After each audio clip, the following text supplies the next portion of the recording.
So I'm going to compare two texts today to illustrate something which I hope you'll find interesting. One of the texts is by a poet contemporary of Virgil's by the name of Ovid. He writes a poem, another epic poem called the Metamorphoses. So Metamorphosis and multiple. And in that text, he has various narratives which evolve from one story to the next. And there are narrative connections between the stories through that. But there's a development of the story as it goes. It's quite cleverly done.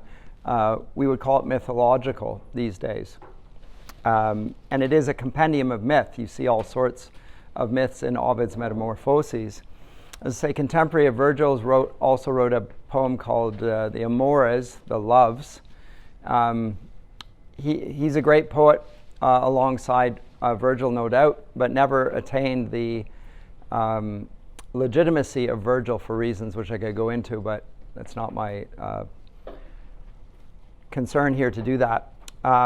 What I want to do looking at Ovid is to look at his account of, here it says the creation of the world. That's a misrepresentation of the text.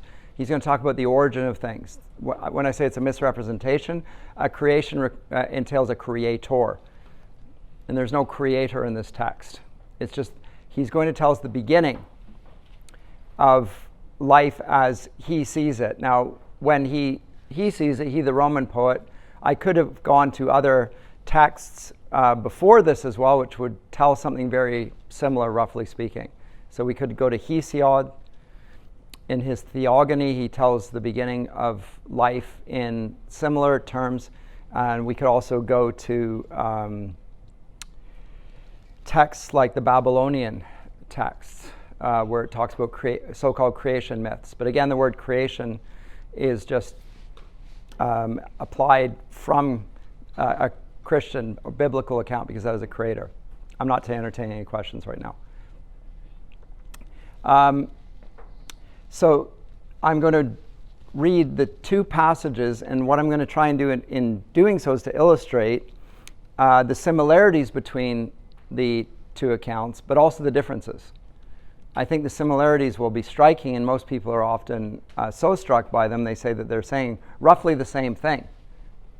And are very similar. And in some ways, that's correct and obvious, but the ways in which they're different are the ways in which I find particularly interesting. So let me look at this, and the other text we're going to look at then is Genesis 1 and 2, particularly Genesis 1. So I'll come to that when I come to it as well. But let's start with Ovid, since I presume it'll be less well known. So this is Ovid's Metamorphoses. It goes on for multiple books, but it begins with the origin of things. Let me read it. Of bodies changed to various forms I sing. Ye gods, from whom these miracles did spring, inspire my numbers with celestial heat, till I my long laborious work complete, and add perpetual tenor to my rhymes, deduced from nature's birth to Caesar's times. Note that it's in rhyming couplets. That's not in the original. This is the translator's work. Before the seas and this terrestrial ball and heaven's high canopy that covers all, one was the face of nature, if a face, rather a rude and indigested mass, a lifeless lump, unfashioned and unframed, of jarring seeds and justly chaos named. No sun was lighted up the world to view, no moon did yet her blunted horns renew, nor yet was earth suspended in the sky, nor poised did on her own foundations lie, nor seas about the shores their arms had thrown, but earth and air and water were in one. Thus air was void of light, and earth unstable, and water's dark abyss unnavigable. No certain form on any was impressed, all were confused, and each disturbed the rest. For hot and cold were in one body fixed, and soft with hard, and light with heavy mixed. So what we have portrayed here, I'll comment briefly and then I'll read a little comparable passage in Genesis. What we have here in the beginning is uncertainty on the poet's part, how this came about. Later, the uncertainty will be magnified because he's not sure how things happen. He'll make this clear how things did come about, but he appeals to the gods and the miracles. This is the translator's work here. It wouldn't suggest that in the Latin. But it begins with chaos. So the beginning of the creation is in chaos. It will say the exact same thing with at least the same import in Babylonian creation myths. In the Greek creation myths, the beginning of things is chaos, strife and flux and so forth. These are the principles of the beginning of all things. That's how it begins. Genesis 1 says, in the beginning, God created the heavens and the earth. The earth was without form and void, and darkness was over the face of the deep, and the Spirit of God was hovering over the face of the waters. And God said, let there be light, and there was light. And God saw that the light was good, and God separated the light from the darkness. God called the light day, and the darkness he called night, and there was evening and there was morning the first day. I'll just stop there. What do I want to say here? First of all, in the beginning, God is how this account begins, and it begins with God prior to the chaos. And for Christian theologians, they'll make much of the beginning of this, contradistinguishing it from the pagan text of the day by noting that what we have here is an ex nihilo creation, out of nothing. There is no pre-existing chaotic mass. It's just chaos may be referred to in the second line here. The earth was without form and void. Some suggest that refers to a chaos, but note that God is there prior to this. It's the material that God will work. So God creates out of nothing, and this is the material that he uses to do this. But the material doesn't pre-exist God in the accounts of the pagans. It does. It even precedes the account of the gods. The gods come, chaos comes, and then the gods come out of the chaos. I didn't get into that there, but that is effectively the pagan account. Chaos is the beginning. The gods come out of that, for which reason the gods are chaotic and full of war, and they fight amongst themselves. War is an inseparable part of the condition of life as a consequence of this. Not so in the Genesis account. In the Genesis account, there is no strife. There might be chaos, but God immediately works with the chaotic materials and separates them, and in making the separation, makes distinctions and calls them good. Many things can be deduced from this. One of them is that God's work, when he does work, always involves ordering. Secondly, God's work is always good. And thirdly, the reason God calls it good is because good matters to him, and the reason it matters to him is that he is good. So there's a whole series of things there. In Ovid, we have none of that. He's saying, ye gods. This is the inspiration. He's calling upon the muses here. That's what it is. The ye gods is an appeal to the muses. It's an epic poem. Right at the beginning, but he's unsure, and note that it's of jarring seeds. They're at war with another. There are principles, they're elemental principles, and they're in conflict right from the beginning in the essence of things. So the essence of things is war and conflict. And since that's the reason, things always revert back to the first principles. In other words, war is a part of the human condition, and it cannot be fixed or stopped. So even in Virgil with the Pax Romana, the declaration of Augustus Caesar that we've come to a golden age, it might be a golden age. You might have created a peace, but the peace isn't going to last. Because world history is cyclical, and what began even in the beginning before there was any conflict, a golden age when Saturn reigned, soon was overthrown by the rebellion of Jupiter against Saturn, and it brought about the fall of all things. Because there was strife within the gods themselves. It's just intrinsic in things. Any ordering that takes place in that world is done for the purposes of power. It benefits those who are doing the ordering. Whereas when God does the ordering in the Genesis text, he does it because it's good, because goodness matters to him and because he's good. Does goodness benefit God? Text doesn't really answer it. It certainly benefits us. In the text here in Ovid, there's no sense that the ordering benefits humanity as its principal aim or anything like that. Just the beginning. So these are just brief comments there. I'll go on and continue with Ovid here. But God, or nature, as I say, he's uncertain.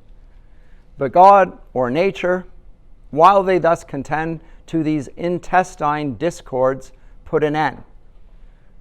Which one of them? Was it God or was it nature? I don't know. It was brought to an end. He's not sure either. Then earth from air and seas from earth were driven. So now they separate. And why? Because God or nature put it to an end. Okay. And grosser air sunk from the ethereal heaven, thus disembroiled, they take their proper place. The next of kin contiguously embrace. And foes are sundered by a larger space. The force of fire ascended first on high and took its dwelling in the vaulted sky. Then air succeeds in lightness next to fire, whose atoms from unactive earth retire. Earth sinks beneath and draws a numerous throng of ponderous, thick, unwieldy seeds along. So there are different seeds of the four elements. There are the seeds of fire, the seeds of air, the seeds of earth, the seeds of water, the four basic elements understood by the Greeks. And there's a fifth element, which is ether. He mentions that. That's up in the heavens. About her coasts unruly waters roar, and rising on a ridge insult the shore. Thus, when the God, whatever God was he, had formed the whole and made the parts agree, that no unequal portions might be found, he molded earth into a spacious round. Then, with a breath, he gave the winds to blow, and bade the congregated waters flow. He adds the running springs and standing lakes, and bounding banks for winding rivers makes. Some part in earth was swallowed up, the most in ample oceans disembogued are lost. He shades the woods, the valleys he restrains with rocky mountains, and he extends the plains. And as 5 zones the ethereal regions bind, 5 correspondent are to earth consigned. So there are zones on the earth. There's a temperate zone, there's the tropical zone, and so forth. So there's the Arctic and the Antarctic and the temperate zones in between, and then the equator. So 5 zones.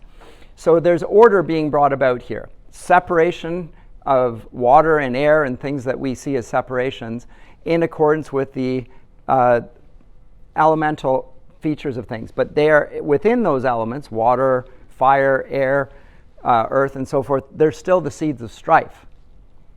It's just the strife has been set aside for a minute, but there's conflict there.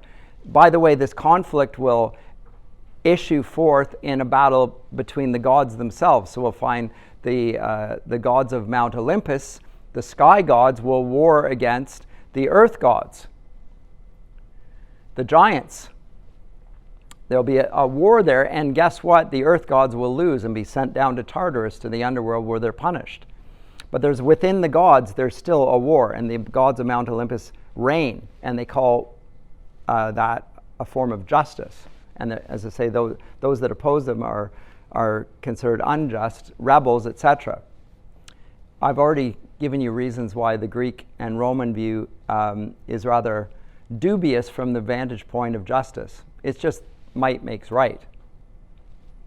The sky gods won, so they proclaim that their opponents are bad, and so they punish them eternally. Were they actually bad, or were they just fighting?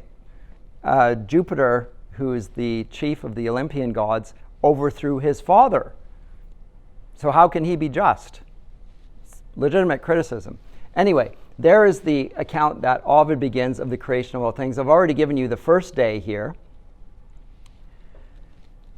the creation of light and the separation of the light from the darkness. And note that the light exists before the sun, by the way. in case you didn't notice. Day 1, light is created before any mention of the sun or the moon. Very interesting, because we associate the sun as the source of light. Here it's clear that God is the source of light, and the sun is just a bearer of light. And the moon has the reflection of the sun, so we see the moon as well, and the reflection gives us sort of light. But the light exists first. Now, this is going to be theologically important as well. Jesus being the light of the world, and John's Gospel will explain that Jesus was the creator of all things. By him were all things created, and without him nothing was made that was made. In the beginning was the Word, and the Word was with God, and the Word was God, etc. Reference to this Genesis narrative. It's a commentary, in other words. John 1 is a commentary on this passage. That was day 1, the first day. And God said, let there be an expanse in the midst of the waters, and let it separate the waters from the waters. And God made the expanse. Note that it's absolutely clear who did this. It wasn't nature. It didn't happen on its own. He knows who it was and identifies one God, not gods. It's unclear. It's God who did this. And he makes the expanse, separates them, the waters from above, from the waters that were below. And it was so, and God called the expanse between them heaven. And there was evening and there was morning the second day. Now this day, the first day, the second day, the third day, is a refrain. It keeps on going. There's a lot of repetition here. In the repetition of the days, there's a harmony and an order, which is reinforcing what we saw already, that when God separates them and orders them, it's good. Order is good, in other words. It's not there to serve self-interested gods. It is actually good. And this is why church services reflecting this say that order needs to be amongst you. Even in the speaking of tongues, there has to be order. Chaos in worship is not the worship of the triune God. It has to be orderly. It has to be harmonious. It has to be beautiful. It has to exalt God. It can't be chaotic. It can't be done in darkness like the mystery cults. There has to be light. There has to be beauty. But above all, there has to be a God-given order, and it needs to reflect that. So there's the second day. He will do the same with the third, the fourth, the fifth, and the sixth day. Let me go back to the other text. Any comments or questions here so far? I'm going really quick, and I'm purposefully going really quick because I have a lot to get through. Yes? Didn't you mention that there was no creator mentioned in Ovid's Metamorphoses? Yeah, I don't... Okay, yes? On line 57 it says, but these by the creator's order, capital C. It's a translation. Sorry. It's a translation. Does it not say it in yours as well? It's also a translation. If you want me to pull up the Latin, it might say that, but it will refer to the creator in one place, and then in another place it will use it. It switches back and forth, yeah. And all of it's, what he's doing is he's covering all his bets. If you ever do gambling, right? Like make sure that I'm going to cover all the possibilities here because I have no idea, is what he's saying. Some people use the word creator. Well, I'll throw the word creator in there if you want. He doesn't know. It's sometimes God, sometimes nature, sometimes like whatever we mean by the thing that did all this and made it happen. That's what I mean there. Well, that's not what the Bible means by creator. The creator in Scripture is an uncreated being. He exists prior to the creation.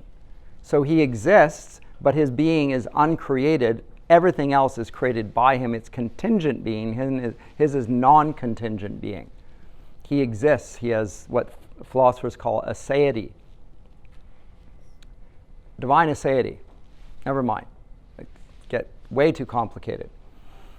But translators do what they have to do and what they try to do, and we got to cut them a little slack. It's translating.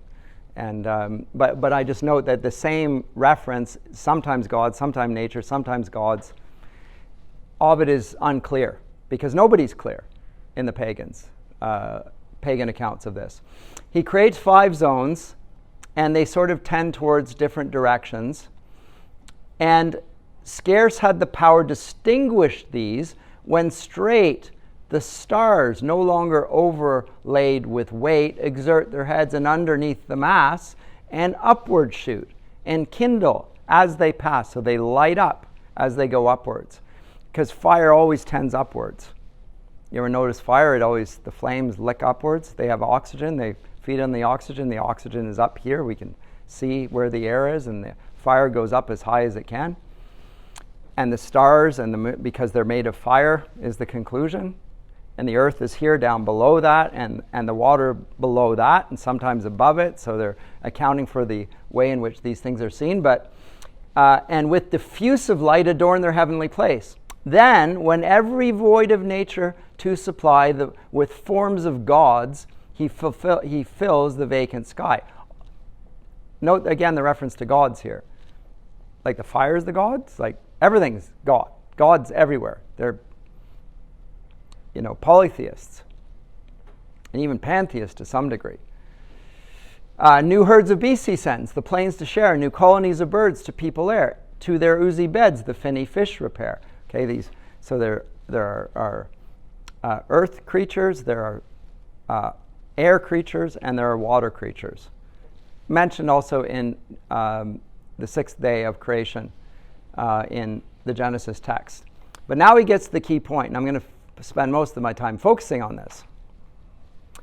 A creature of a more exalted kind. Note that he's mentioned all of the beasts. Well, I'll put this in Genesis here. Look, the waters swarm with swarms of living creatures. Birds fly above the earth across the expanse of the heavens. So God created the great sea creatures and every living creature that moves, with which the waters swarm according to their kinds, and every winged bird according to its kind. Note that it speaks of kinds as well. So there's a differentiation even within the birds and the water. So it's not just there are fish, there are birds, there are animals. There are types of animals within that. There's a differentiation even at the created order. There's a certain number there. It's not mentioned how many there are, but there is already a sense of that. And he blesses them, and he said that it was good. Now this word God says good. He says it every time he creates something. He says that it's good. He calls it good, and blesses them here, and blesses them, saying, be fruitful and multiply and fill the waters and the seas, and let birds multiply in the earth.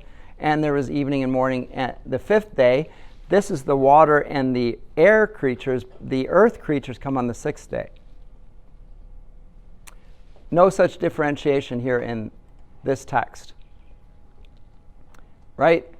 The beasts, the birds, the water, all sort of at once. And then a creature of a more exalted kind, well, that's mankind. But here there is a differentiation. The sixth day is when the land creatures come forth. And God said, let the earth bring forth living creatures according to their kinds. And it was so, made the beasts of the earth. And then he comes, and he saw that it was good. Then God said, key passage, let us make man in our image, after our likeness, and let them have dominion over the fish of the sea, and over the birds of the heavens, and over the livestock, and over all the earth, and over every creeping thing that creeps on the earth. So God created man in his own image. In the image of God, he created him. Male and female, he created them. And God blessed them. And God said to them, be fruitful and multiply and fill the earth and subdue it, and have dominion over the fish of the sea, and over the birds of the heavens, and over every living thing that moves on earth. And God said, behold, I have given you every plant yielding seed that is on the face of the earth, and every tree with seed in its fruit.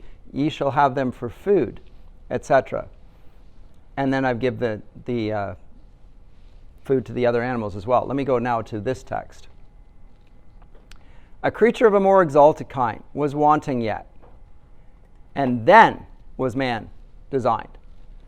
Conscious of thought, of more capacious breast, for empire formed, and fit to rule the rest. Whether with particles of heavenly fire, the God of nature did his soul inspire, or earth, but new divided from the sky, and pliant, still retained the ethereal energy, which wise Prometheus tempered into paste, and mixed with living streams the godlike image cast.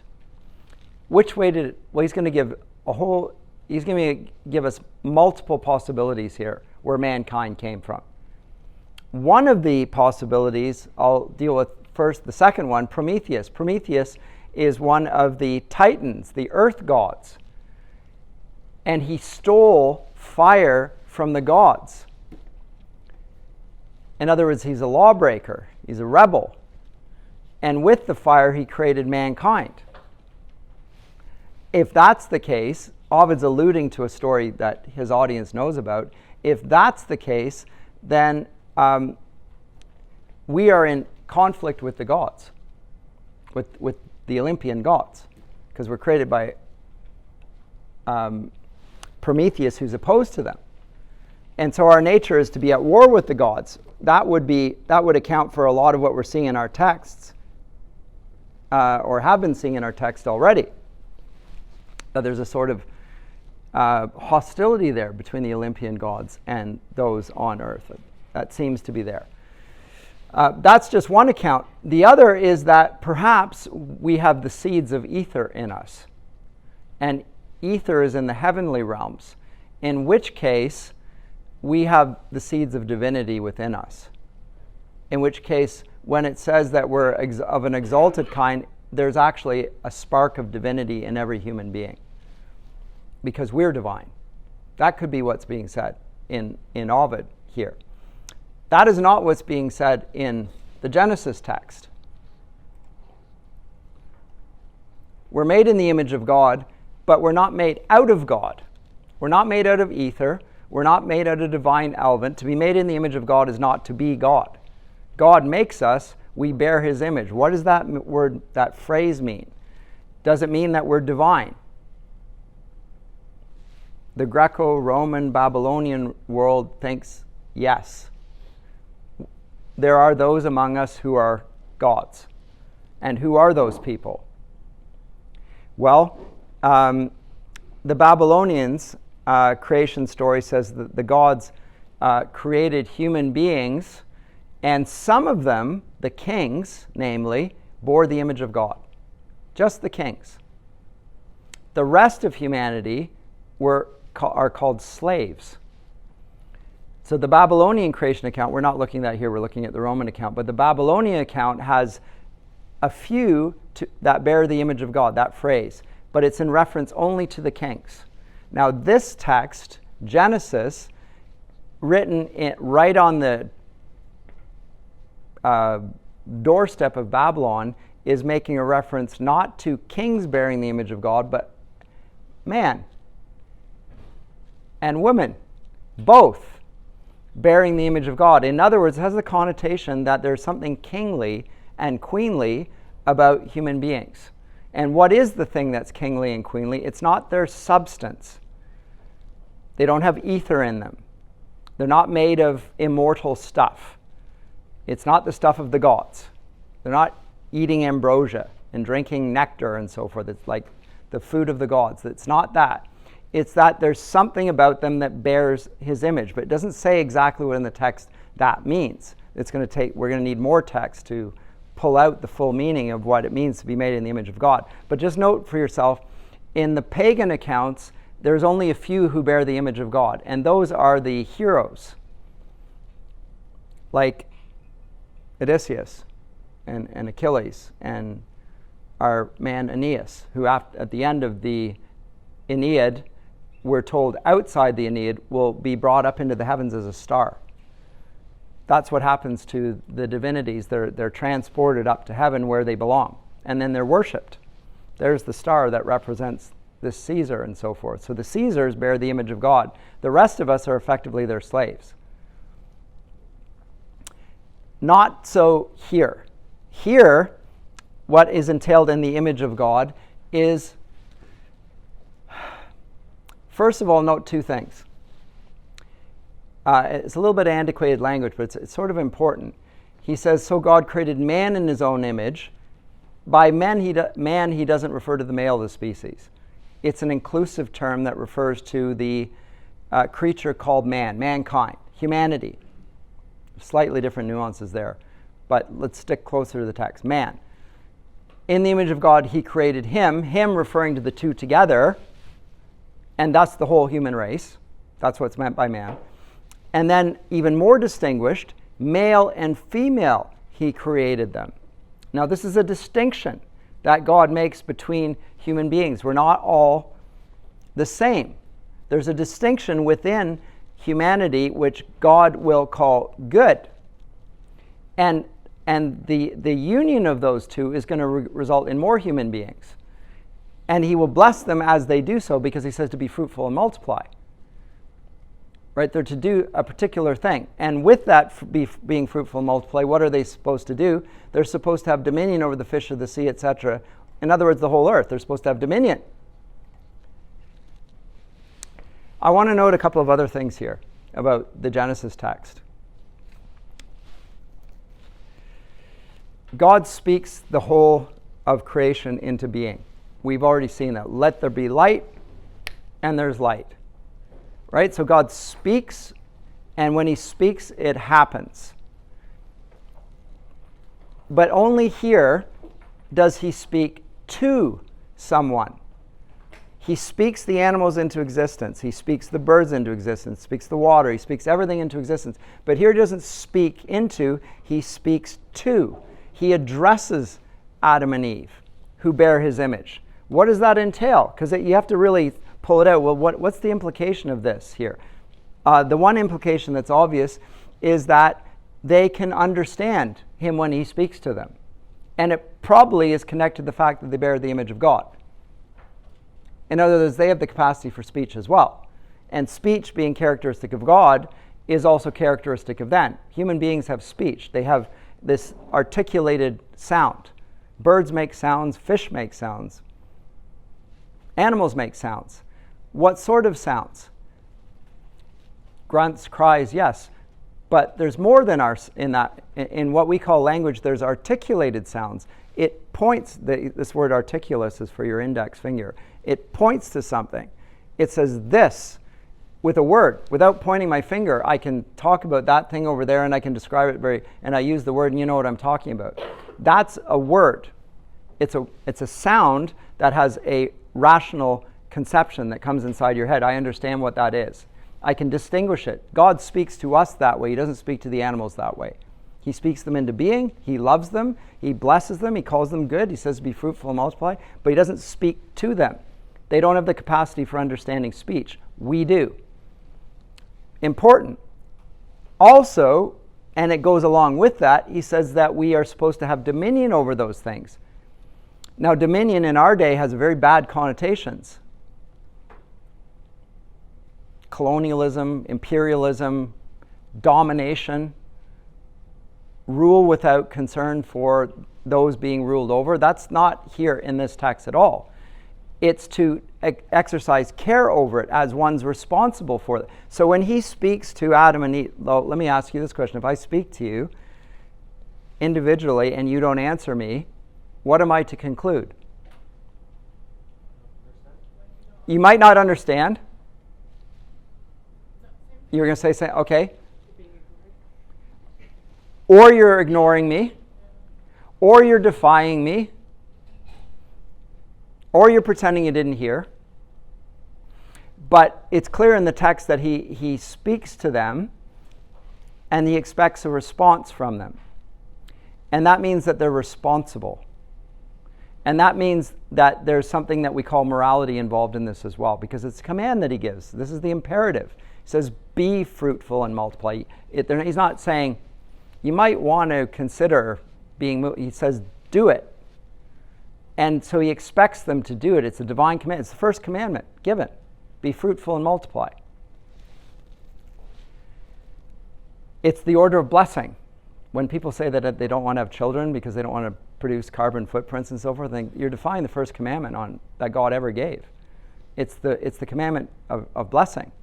You can't obey God and defy this. You might not be able to have children or whatever, but to explicitly seek to avoid it as a means of doing something good, like, what are you thinking? This cannot possibly be right. This is the first commandment. And so is having dominion over it. Well, what do we mean by dominion here? Theologians will call this the cultural mandate, because it tells us to do something, to make a culture of what God has created and called good already, to make it better. And so from this, we will have a whole social life that comes from this. Note, be fruitful and multiply. It's not just going to be the two of them, but all of their offspring. They are to do something with their lives. They're to work. By the way, and I don't know if it's there in the Ovid account, but I think it is a little bit later on. His account of work is that it is punishment. Work is a punishment. That's not the biblical understanding. The biblical understanding is that work is a blessing, and it's productive, and it's good. You're not going to be happy by doing nothing. If you find that you're supposed to do the right thing and you don't do it, you are negligent, and you will be held accountable. So just because you meet with resistance in your life doesn't mean you should give up. Giving up is complicity with evil, actually. Keep on fighting, not necessarily physically fighting. Don't give up. Push on. Out of this will come the idea of culture. What do we mean by culture? Well, there are different types of culture. There's civic culture. They're going to build a city out of this. There's agriculture. What's agriculture? Well, it's taking implements and it's working the soil. And what are they doing by working the soil? They're not regarding nature as fundamentally good, and us by working it, doing something fundamentally wrong, defying nature. That view of nature as fundamentally good before we touched it is not a biblical view at all. It's not even a pagan view. It's just a crazy view that the earth is divine. It doesn't say that no pagan thinks the earth is divine. And that we shouldn't work the soil. Like, where are you going to eat? How are you going to eat? Because you have to till the soil. You have to look after your cattle. You got to eat something. And you can make, it says, be fruitful and subdue the earth. Fruitfulness comes from the cultural mandate as well. You can make an apple tree a better apple tree.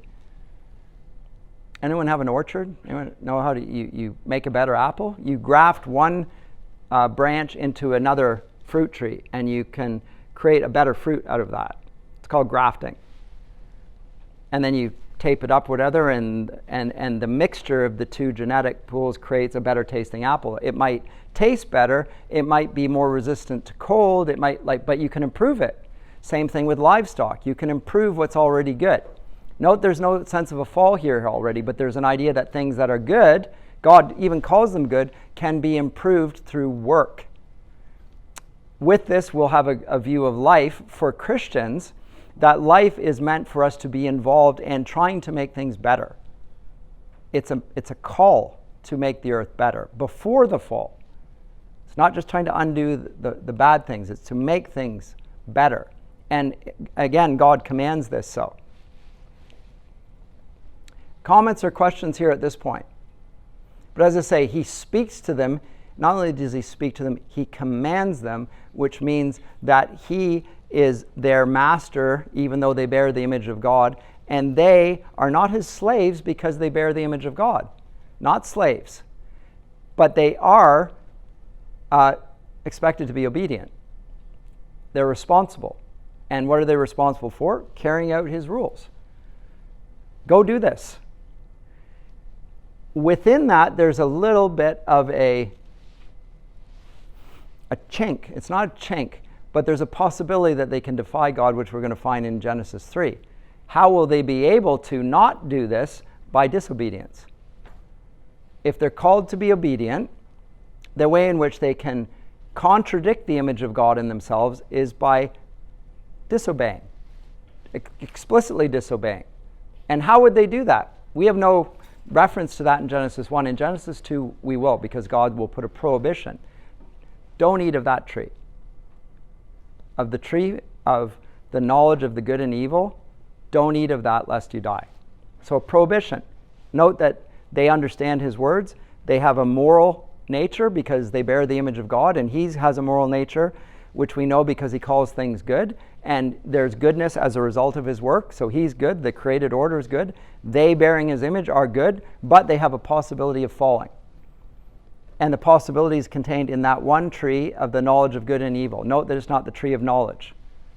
It's the tree of the knowledge of good and evil. Some people call it the tree of knowledge. This is a grievous error.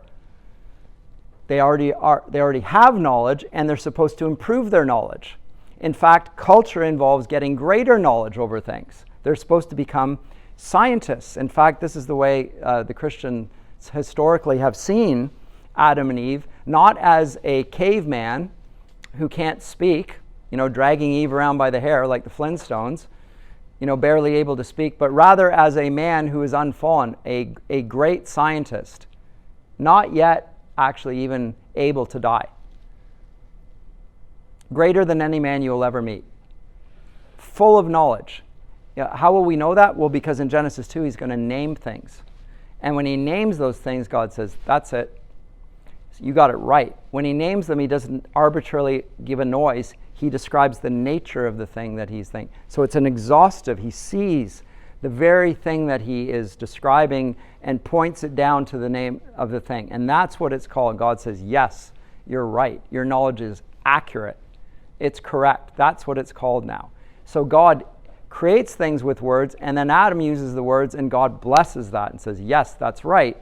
That's what it is. Now, the task of Christian education is not just fighting against bad things or saying this is wrong. It's recovering the knowledge of Adam before the fall and having genuine, real knowledge. And with that knowledge, to be able to bless the earth. It's part of our dominion mandate. In the realm of scholarship, that's my task as a teacher. Say what's true, what's false, what's good, what's evil. Let's name those things. Let's describe those things. Let's do the good things. Let's avoid the bad things. To avoid them, we have to say what they are, of course. But we don't spend our time fighting evil. We spend our time sowing good fruit, doing good things. So there's a realm here for the Christian mind, is what I'm saying. Many religions, pagan religions, believe that looking into the nature of things and investigating them will anger the gods. You're going into areas where you ought not to go at all. Just act and praise the gods and be fearful lest they strike you dead, because it's, who knows what the gods are like. We know that they're not good. We're going to call them good, but they strike people down arbitrarily according to fate, so it's not in accordance with our understandings of good. Well, here we know that God is good. So if we do good, he will reward those who do good, because he is. We don't have to question. We're not going to be like Oedipus, who thinks he's doing the good thing and actually is doing the bad thing. We know what's good. So it results in a totally different world. And it begins with the idea that God creates everything out of nothing. And when he creates it, it's good. Now, I talked about in order. The other thing you'll notice here in the Genesis 1 account is that there's a harmony there. It's like a song, a refrain. He saw that it was good, and it was good. And there was evening, and there was morning the first day. And then this evening and morning the second day. There's a symmetry and a pattern. Now, that orderliness and that harmony will be reflected in the arts that we pursue. Music. Who doesn't like music? Why do we like music? You have an answer, please. It does evoke feelings, but not just any feelings. Good music evokes feelings of delight, perhaps even awe, reverence for things that we want to articulate but might not really be able to, but the music touches upon that. It pulls us up, right? That music is capable of doing that. Now, how can it do that? Because it has distinguishable notes. A higher pitched note, we can all hear it. We might be able to sing it because we're not very good singers, but we know what the note is. We can hear it. Actually, some people are tone deaf. They can't even do that, but mostly they can hear it. They just can't repeat it. And that note suggests that there is an order and a hierarchy of beauty, and it keeps going up and up. And we'll have different scales as well. And as the singer gets higher and higher in her scales, we say it's like an angel, right? It's a euphemism, or it's a way of, well, I don't have language for this, but it brings a tear to my eye. Yes, because it's suggesting that there is an order and a hierarchy, not just a separation, but a hierarchy and a symmetry and a beauty. And so beauty is connected to goodness. God calls these things good, but the good leads us to a sense of beauty, which is higher than us. And it draws us up. Modern art, I'm afraid to say, largely indulges in chaos and ugliness and senses of perversion and self-abasement. It often doesn't work with the principle of harmony at all. It does have a sort of a repetitiveness, but it's sort of, in no way is there a sense of moving upwards. It's just the same thing. It tends to be pretty monotonous. And it can even sound rather dark. It may put us downward. Plato says that if you want to destroy a culture, you change its music. Funny thing to say. In his Laws, I think he says that. Music is one of the 7 liberal arts connected to astronomy and geometry and mathematics. Do you know that the musical notes are mathematically precisely distinguished from one another, the exact same amplitude between the different notes? So in other words, the things that we hear as distinct, we can mathematically measure as distinct very precisely. In other words, we can know about it with our minds. Not just with our ears, but with our minds. There's an inner correspondence in the mind to what we hear with our ears. And we can make with our mouths or from another instrument. So there's order and symmetry and hierarchy and beauty. And of course, everything here in this account is telling us that this is there's no uncertainty. This is a true account. So goodness, truth, and beauty are presented in this account of Genesis. Not so here. Mankind is a creature of a more exalted kind, but not really bearing, no reference. He doesn't bear the image of God. He might have been created by a rebel, Prometheus, one of the Titans. He might have something of the gods in him, because he might be made from the ether, the realm of the heavens, the spark of the divinity, in which case he's a threat to the Olympian gods. Because if that's within him, he's going to want to become as a god. And in fact, Ovid will say he does. And kings of this era will claim divinity. Pharaoh claims to be a god, and he's worshipped as a god. I already mentioned Caesar referred to himself as the King of Kings and Lords of Lords, right? He calls himself a god, and he demands to be worshipped. Take a pinch of incense and say, "Hail Caesar." Same thing with the Babylonian kings. You must worship me as a god. Think of Daniel and his friends, right? The big statue. And when these things, then you will do this. And he says that, no, we will not do that. I'm not going to do that. And they push it to its very sharp point, because they see him praying, and he's praying in the open window, so they know that he's doing something that's forbidden. This is a conflict between the people of God and the Babylonians there. Again, comments or questions? I went through it quickly, and I actually finished more quickly than I thought. I can go on to the Golden Age, but this is just a consequence of everything that I said before. There are then 4 ages that come out of this: a golden, a silver, a bronze, and an iron age. Yes, I'll come to this. Yes.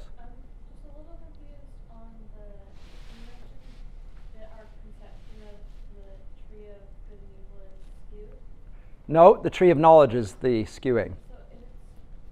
Knowledge is not forbidden to us. The knowledge of good and evil. What is, if they have knowledge and have morality, how can they not have knowledge of good and evil? They do have knowledge in the sense that, in an abstract sense, but they have not yet partaken of it and made it a part of themselves. They haven't known evil. Knowing in Scripture often has an intimacy sense. Adam knows his wife. So it's knowledge. They know what's good and evil because they know what good is, and good is obeying God. Here, God says, don't do this. So they also know what evil is. Evil is eating that. That's what that is. If you eat of that tree, that's evil. Because God commanded us not to do it, and his command's always good. So if we did that, then that is already evil. So just by eating of this, it pulls in. The fruit of that tree, by the way, wasn't poisonous. They didn't die instantly either. We'll see in Milton's Paradise Lost, this is one of the confusing things. What is meant by the tree of the knowledge of good and evil? Because as you said rightly, if they have moral nature, they already know what evil is because they know what good is. And evil's not that. Well, there's no place that they can actually see this in Genesis, what evil is, except in relation to the tree. And it doesn't even exist yet in their realm. Because they have not done anything evil. It's only when they disobey that evil is brought into the world. Death and all our woe with loss of Eden. Right? Only then. There is no evil in this account. It's only when Adam explicitly disobeys the sole commandment that God gives. That's when evil comes about. Right? But they know it's wrong. What's wrong? Disobeying God. If you eat of the tree, then there's the evil. But everything is good otherwise. So I'm just saying this because there's some in certain circles that say what is being forbidden Adam and Eve is knowledge. They're not supposed to know anything. And God wants to keep them dumb and ignorant and not make any progress. I'm saying, no, it says explicitly the tree of the knowledge of good and evil, not just the tree of knowledge. Yes? Is it perhaps that before they actually did not know of evil, and they did not have any conception of it, and that when they ate of the tree of good and evil, it introduced a dichotomy, whereas before it was an absolute goodness, and because they didn't have any exposure to evil, they didn't know anything about evil, they had no awareness of it, and then when they ate from the tree of good and evil, it might be more right. It's good and evil, right? Tree of good and evil, dichotomy of it, but perhaps the deception lay in the idea that it would be good and evil. Before they only had good. Now they're going to get both. Yeah. They've decided to introduce evil into the world. So it's not that the good wasn't there, it's clearly already there. Everything that's been described is good. And perhaps exclusively there. And exclusively good. There's no evil. God is good and he creates good. They bring evil into the world by disobeying him. Now, if they did it on their own, they would be evil in some ways themselves, right? Because they've chosen a bad thing. They're seduced into it, deceived by the serpent. Is the serpent rightfully labeled as evil, or is temptation evil in and of itself? The tree is evil, and the serpent persuades Eve to eat of it. So ipso facto, huh? If the tree is evil, then that means No, to disobey God's command is evil. The tree is not evil. free will, right? They have free will, yes. So from that only coming from free will, then does that make Evil does not, there's no evil in free will. But no, I'm not saying that. I'm saying, does that mean then that the serpent is not evil, nor the tree? I didn't say the serpent wasn't evil. But can we rightfully say that it's not because God No, created it? no. Is it evil? Yes. So two things. The serpent persuades them to eat of it.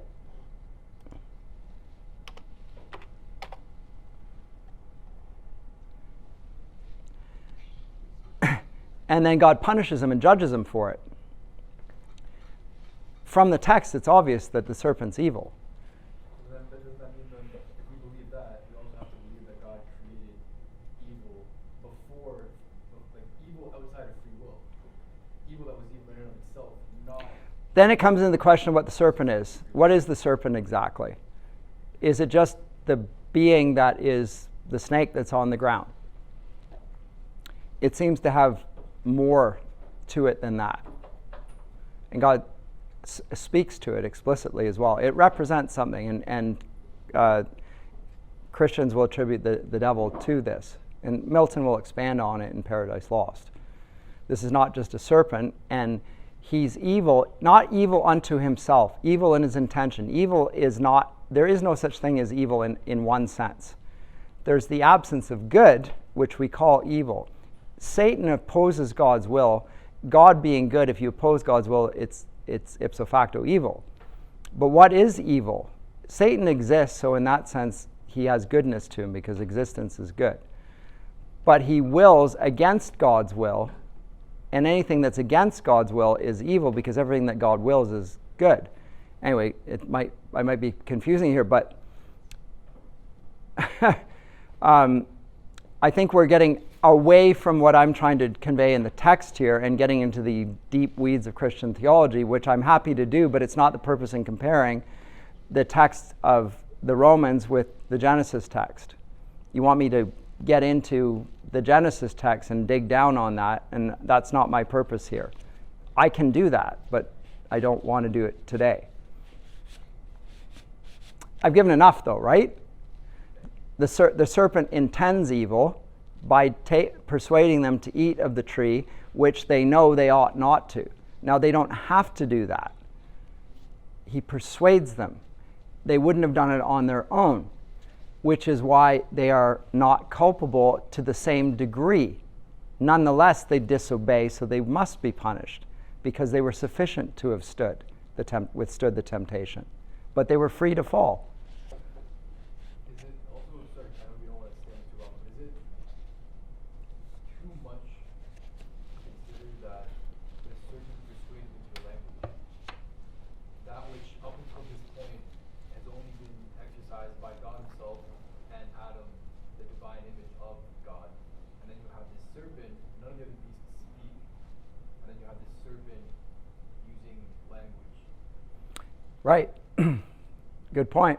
Wait till Milton next semester. He deals with exactly this issue. Like the proof of this isn't any old serpent. This one talks.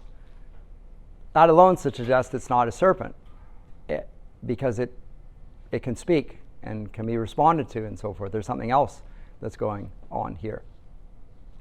It's a mysterious text, and it's also very brief. A lot of mystery there. Was there another hand? I'm not sure. I was just going to help clarify this question. Please. Because I think what he was trying to communicate, or I guess what he was trying to ask, I think, was just if there was no evil in the world, then how come Satan existed? Was that more so your question? Or am I misunderstanding you? Not exactly. My question was more so towards whether or not we acknowledge God as creating evil in that he created Satan, in that he created the serpent. Well, that's what it should be. Because we agree that the serpent is evil, then we also have to acknowledge that God created the serpent, therefore God created evil. So The question of why evil exists is because God creates beings, certain beings with free will. And entailed in having free will is the capacity to do something other than worship him. To disobey him, in other words. Now, Adam and Eve are seduced by the serpent, so they are guilty, but they can plead a lesser offense. It's still going to cause them their death and bring sin and death into our world and all our woe, but they're not going to get the same judgment as the beings in heaven who had free will and fell unprovoked. And that being Satan and his rebel cohort, referred to in other passages in Scripture. Not here, referred to in Revelation 12, if you will, but there's a few other places referred to. Scripture doesn't want us to get into that too much, but it is there, and Jesus refers to the devil and to Satan explicitly, so we can't ignore it either. But it's not amplified in the text here. But Jesus says, "You were a murderer from the beginning." He's the father of lies. Clearly a reference to this text. He lied to Eve, and he's the father of lies. So again, is the serpent to be identified with Satan? Yes, based on that text, but not based on this text alone. Here it's just a talking serpent. That's strange. Right, so it's later Scripture that will clarify for us what's going on here. Here it's sufficient that the account gives that when they do this, that God rebukes them for this and punishes them for this, first of all to the serpent, and then secondly, in the punishment to the serpent, I will put enmity between you and the woman, between your offspring and her offspring. He shall bruise your head, and you shall bruise his heel. This is taken as by theologians to be a reference to the son of Eve crushing the serpent's head. He shall bruise your head. Christ will destroy the devil and his works. So it's a promise. It's not just a condemnation. In that, there is an end to the conflict being prophesied right in the initial verdict. You're going to bruise his heel, but he will crush your head. later theologians will see that this is an explicit reference to the fact that one born of a woman will undo, a second Adam, if you will undo the iniquity of the first Adam. And it won't just be any old offense. He will give him a headshot. Like, he's out. A lot more than that here. This text then goes on about the golden age. Let me go over the golden age, not spent too much, but note here. Soft creation, teeming earth, yet guiltless of the plow. Yet guiltless of the plow, and unprovoked did fruitful stores allow. So the earth just spews forth fruit, and there's no need for work. We just sit around in the golden age. Nothing happens. No work happens. Work happens after the fall. And the fall happens in the Silver Age, when good Saturn, banished from above, was driven to hell, the world was under Jove. There was a rebellion. He doesn't even get into that. If you want to go to that, you have to go to the Theogony by Hesiod. And he'll talk about the whole battle of the gods in heaven, and Jupiter usurping his son. Norse mythology is something similar, as you know, because there's the Marvel Thor movies and all that sort of stuff. They have something similar to that. Storm giants, frost giants, all that stuff. Different tradition. And that's Silver Age. But why is it silver? Because it's less good. Injustice has happened. That's why injustice. What is the fundamental injustice? It's when Jupiter, rebels against his father Saturn. The gods bring it all down. Why did the gods bring it all down? Because it was in chaos to begin with. Order was not part of the divine ordering of things. Chaos was. The seeds of discord keep popping out. And now, plows foreseed the fruitful furrows broke, and oxen labored first beneath the yoke. It's skipping over a lot of passages here. But only then, when the world falls, then comes agriculture. Again, go back to the Genesis text. No, agriculture is before the fall. We're supposed to work. We're supposed to make fruitful use of our time.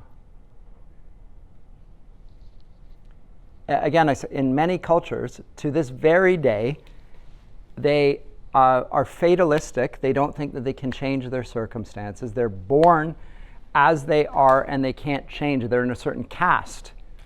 They might be the untouchables, the Dalit, the people that don't anyone want to associate. You might be one of those people down there, treated by everybody as dirt. You can't change that. You're fated to be that. You might be one of the top caste. You might be the Brahmin. I'm using Hindu language here, but you might be one of those, in which case you can't go from there either. You're born, you're the highborn. You're of a different nature. Note that here there is no types of human nature, there's no groups of human nature, there's just human nature. They don't care about colors, they don't care about stations. Everyone bears the image of God. And you can improve your nature, you can make yourself better as well. And that's called culture as well. You become cultivated. You can cultivate the earth, you can cultivate yourself. You can improve your mind. How do you improve your mind? By thinking God's thoughts after him. By being like God. By not disobeying God. By loving the Lord your God with all your heart, soul, mind, and strength. Loving your neighbor as yourself. That's how you become better. You can keep on moving up. It doesn't contradict the grievous error committed by Adam, bringing about the fall of sin, for which we can only repent. But you can improve yourself. Well, the Iron Age is the one in which we live, and then he talks about wars, and landmarks, and limits, and nations, and greed, digging down into the earth for gold and so forth. Talks about our age there. This is the age in which we live. And now, brandish weapons glittering in their hands, mankind is broken loose from moral bands. No rights of hospitality remain. The guest by him who harbored him is slain. The son-in-law pursues the father's life. The wife her husband murders, he the wife. The stepdame poison for the son prepares. The son inquires into his father's years. Why does he ask, Dad, how old are you? Yes? Yes. That's my inheritance. Faith flies and piety in exile mourns, and justice here oppressed to heaven returns. There's no justice. This is the Iron Age. It's the age in which we live, says Ovid. And then there's the Giants' War, and I talked about these already, but this was the, but I don't want to get off track on that. But there are gods and there are wars in the heavens and so forth. Not there in Genesis. There are references to Satan and some sort, but it's peripheral. It's not the main subject. It's not even of much interest. Here it's of prime interest. The War of the Gods started the Iliad. It started the Odyssey. It started the Aeneid. The battle in the gods is churning over and spilling over and producing all other conflicts, because the gods themselves are at war with one another. Why? Because it's their nature. They're not good. So I think you've seen some of the similarities between them. There are some similarities, but once I start digging down a little bit, you can see these are so different. Like there's no comparison. The dignity of mankind here in the Genesis account is how we bear the image of God. We're like kings and queens. It's not just C.S. Lewis, kings and queens of Narnia. Everyone's a king and a queen. We bear that image. There's a dignity to human life, and it's not related to your station in life. It doesn't matter if you're actually called a king. You are still a king of sorts. Let no man look down on you to the point where he denigrates you. No. On the other hand, because of Adam's sin, how far have we all fallen? So there's a dignity to mankind because we bear the image of God, which never goes away. What that means for the Christians is that they're going to go and try and help people who are not related to them, because that person is also bears the image of God. They're going to defend the rights of those that have no rights, or deprived of their rights by the rich and the powerful. Right? Why? Because this person bears the image of God. I'm not related to them. So they'll go and adopt children off the streets. They will do justice. They'll do it irrespective of station. They'll say, yes, you're the king and you have a great deal of authority, but you're doing something unjust, and so I'm going to defy your unjust rule. There's a legitimacy to that. Now, there's a measure to that as well. Romans 13 talks a bit about those who bear the sword and not in vain and not for good, but for good reason. But nonetheless, there's a limit on that. The prime minister of this country has a limit on his authority because those under his authority also bear the image of God. And he needs to respect that. I was saying that just because we live in Canada, not because I'm specifically referring to this. But we have a dignity to us, which is part of our cultural mandate then. How do we bring the dignity that befits human beings to human beings? We can do it through the law. We can do it through politics. We can do it through education. We can do it through acts of service. We can do it through feeding. We can do it through beauty and the arts. We convey dignity to those who have dignity. We point people towards blessing and tell them to remove themselves from cursing. And we know what that means. It's clear. Those are all inherent in this, and the two worldviews could not be more different because of that. Does that make any sense? I say that because here's the pagan world, here's the Christian world, and it makes it sound like I'm speaking ill of the pagan world, which I am. However, how much worse is our world, which knew the blessings of Christianity and now turns its back on them and now embraces something like evolution, which we see in this text. No distinction between mankind and animals and the earth, and the trees and the water. In the Roman age, they never would have thought that sort of craziness. Deliberately not propagate yourself, thinking that there's goodness in it, right? Like what? How do you come to that conclusion? Because we're evil. Not that evil. The thought of exterminating yourself is evil. That's an evil thought. The thought of telling other people or trying to prevent them from having children is evil. Sterilizing somebody is evil. Giving them poison so they can't be fruitful and multiply, that's evil. Hitting them, causing them damage, killing them, that's evil. These are evil things.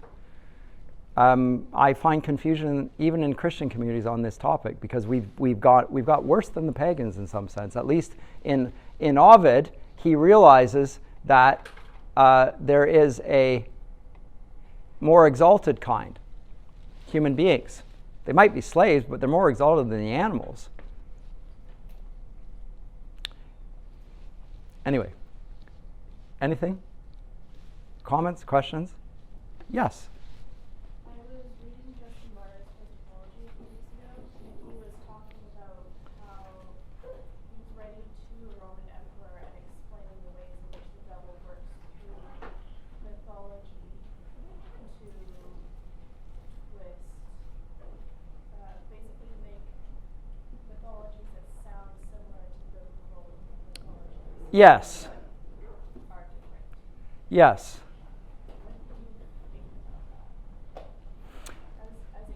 I think modern scholarship does this a lot. I think it's a characteristic mark of the devil to imitate God and slightly twist it. And he will say this, what he first said to Eve. Did God actually say, Lamech will, who is injured, says, for you injured me, so I'm going to wipe out your tribe. Not an eye for an eye, not justice, but vengeance. But there's an echoing. When God speaks, you'll hear the echoes of God's speech, but it's distorted by others. And I do think that modern scholars who take pagan texts and say that they're saying basically the same thing as biblical texts, first of all, are not to be listened to. Second of all, I would welcome a debate with one of them on these texts. I think there's nothing in it. But thirdly, yes, what's the purpose of this? The purpose is to suggest that they're essentially the same. I've demonstrated how they're essentially different. Essentially different, not just tangentially, slightly different. They're black and white different. That's how different. Yeah, it's a form of false teaching, and false teaching destroys the church like no other thing. False teaching is desperately wicked. Yeah. So there's a man here in Toronto by the name of Tom Harper who wrote a work called The Pagan Christ. He used to teach New Testament, I think, at Wycliffe. And he made observations about different cults that were in and around the Roman day and talked about ways in which they could be seen as saying something very similar to the account of the death and resurrection of Christ, Bacchus and so forth. I think. Yeah, this is diabolical. Yes. Just to add to that, I think we also need to remember that Satan comes as like an angel of light. Yes. It's important to have like discernment and like awareness. And sometimes these are not, we would not regard, if you met some scholars, you wouldn't think they were bad people. Like sometimes we think of these false teachers, they're people like, in movies they're portrayed like Gollum, down there. No, they're deluded themselves. And they can be gentle, kindly people. And that makes them even more dangerous, I guess. And in Romans, it also talks about how like humans becoming like too wise for their own good and like missing like God through seeking that wisdom. In Romans 1, it says that they suppress the truth in unrighteousness. Huh? Pardon? I think it says that by claiming to be wise, you become a fool. Yeah. Yes. That's exactly what I'm Right. Anyway, we're done for this. But I wanted to make that distinction because you're going to find this distinction here. The Genesis text is very important when we go forward and look at other texts. It will really help you distinguish things, I hope, anyway.